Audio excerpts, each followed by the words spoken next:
یہ ابھی 2 سال پہلے کی بات ہے. میں آپ کو حقیقت پر مبنی بات سنا رہا ہوں. یہ کوئی کہانی نہیں ہے، فلسفہ نہیں ہے، یہ آئیں بائیں شائیں والی باتیں نہیں ہیں. حقیقت پر مبنی 2 سال پہلے کی بات ہے. ہمارے بزرگ ہیں، تبلیغی جماعت کے بزرگ گزرے ہیں، حضرت مولانا عمر پالنپوری رحمۃ اللہ علیہ. ان کے بیٹے ہیں مولانا یونس پالنپوری دامت برکاتہم العالیہ. مدینہ منورہ میں ہوتے ہیں، مکہ مکرمہ میں ہوتے ہیں، انڈیا میں بھی ہوتے ہیں اور افریقہ میں بھی ہوتے ہیں. وہ سنا رہے 2 سال پہلے امریکہ میں تبلیغی اجتماع تھا. کہتے جب میں وہاں پہنچا، ہمارے ساتھ اور بھی بزرگ تھے، تو جب بزرگ کہیں جاتے ہیں تو وہاں پر پھر چند ساتھیوں کی ڈیوٹی لگا دی جاتی ہے. 2 ساتھی 3 ساتھی بھی، آپ نے فلاں بزرگ کی خدمت کرنی، آپ نے فلاں بزرگ کی خدمت کرنی، آپ نے فلاں بزرگ کی. تو مولانا فرماتے ہیں کہ میری خدمت میں ایک بڑی عمر کے بزرگ تھے، ان کو جو ہے لگا دی کہ آپ نے مولانا کے وضو بھی کروانا ہے، مولانا کو کہیں جانا ہو لے کے بھی جانا ہے، اجتماع جہاں ہو رہا ہے وہاں بھی پہنچانا ہے. ٹھہرے دوسری جگہ ہوئے تھے، ان کے کھانے کا، ان کے چائے کا، ان کے پانی کا، ان کی ہر چیز کا انتظام کرنا ہے. کہتے میں نے عشاء کی نماز پڑھی، کھانا کھایا، بیٹھ گئے. تو وہ بڑے میاں کہنے لگے حضرت جی اب مجھے اجازت دیں، میں گھر جاتا ہوں، تہجد میں آؤں گا، آپ کو وضو بھی کرواؤں گا، آپ کو تہجد بھی پڑھواؤں گا، آپ کو چائے بھی پلاؤں گا، پھر آپ کو اجتماع گاہ لے کے جاؤں گا. فجر کا بیان حضرت مولانا یونس دامت برکاتہم کا تھا. کہتے میں سو گیا، جب تہجد میں اٹھا دیکھا کہ میرا خدمت گزار چینج ہوا ہے، تبدیل ہے. وہ بزرگ نہیں ہے، نوجوان لڑکا ہے. بھائی وہ بڑے میاں کہاں گئے؟ کہا حضرت عجیب معاملہ ہوا، بڑے میاں رات کو گھر گئے، سوئے اور اللہ کو پیارے ہو گئے. رات کو اللہ کو پیارے ہو گئے. اس لیے میں اب آپ کی خدمت میں آیا، وضو بھی کروایا، چائے بھی پلائی، اجتماع گاہ میں لے گئے. وہاں ان کو غسل دیا گیا، کفن دیا گیا. امریکہ ملک کس کا ہے؟ کس کا ہے؟ کافروں کا ہے، یہودیوں کا ہے، عیسائیوں کا ہے، مسلمان دشمنوں کا ہے.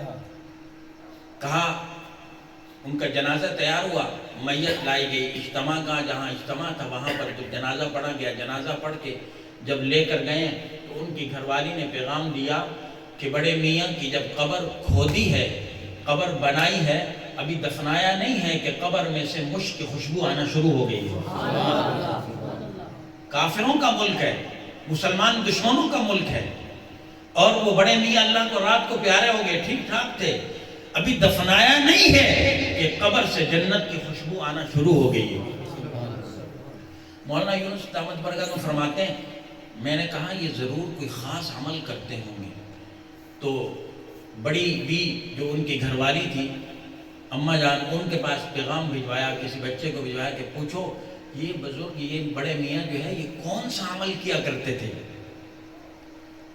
انہوں نے کہا، ان بڑی بی نے کہا، اماں جی نے کہا کہ یہ تو ان پڑھ تھے، یہ تو بہت بعد میں تبلیغ میں لگے، پہلے تو تبلیغ کے بھی مخالف تھے. پھر جب تبلیغ میں لگے ہیں تو 3 دن لگایا کرتے تھے، کبھی چلہ بھی نہیں لگایا، کبھی 4 مہینے بھی، کوئی بہت زیادہ وقت بھی نہیں لگایا. ہاں جب سے تبلیغ میں لگے ہیں نماز باجماعت شروع کر دی، اور فجر کی نماز باجماعت مسجد میں پڑھنے کے بعد جب گھر آتے تھے، گھر آ کر اللہ کا کلام قرآن مجید اٹھاتے تھے. کیا اٹھاتے تھے؟ قرآن مجید اٹھاتے تھے. پڑھے ہوئے نہیں تھے، پڑھ نہیں سکتے تھے. بہت بعد میں صورتیں سیکھی، سورہ فاتحہ سیکھی، 10 صورتیں جو آخری 30ویں سپارے کی ہیں وہ سیکھی. قرآن مجید نہیں پڑھ سکتے تھے، لیکن قرآن مجید اٹھاتے تھے، فجر کی نماز کے بعد کھول کر ایک ایک سطر پر انگلی پھیرتے جاتے تھے اور کہتے تھے اے اللہ یہ بھی سچ کہا، یہ بھی سچ کہا، یہ بھی سچ کہا، یہ بھی سچ کہا. اس طرح کہا. روزانہ 3 پارے پڑھتے تھے. کتنے پارے پڑھتے تھے؟ 3 پارے. اس طریقے پر اللہ یہ بھی سچ ہے، یہ بھی سچ ہے، یہ بھی سچ ہے. 15 دن میں قرآن مجید ختم کرتے تھے.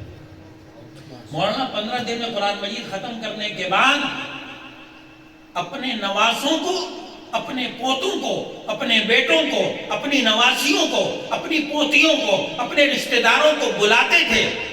امیر آدمی تھے، بہترین دعوت کرتے تھے. دعوت کرنے کے بعد لفافوں میں کسی کو $10، کسی کو $20، کسی کو $100، کسی کو $50 دیتے تھے، اور سب کو کہتے تھے کہ میں اس خوشی میں دے رہا ہوں کہ میں نے قرآن مجید ختم کیا. نعرہ تکبیر. قرآن، تلاوت قرآن، سیانت قرآن، علامہ قاری رشید احمد الخیری صاحب۔ میرے دوستوں، بزرگوں، بھائیوں، وہ ان پڑھ تھے، پڑھ نہیں سکتے تھے، صرف انگلی پھیرتے تھے، اے اللہ یہ بھی تو نے سچ فرمایا، یہ بھی سچ فرمایا، یہ بھی سچ کہا۔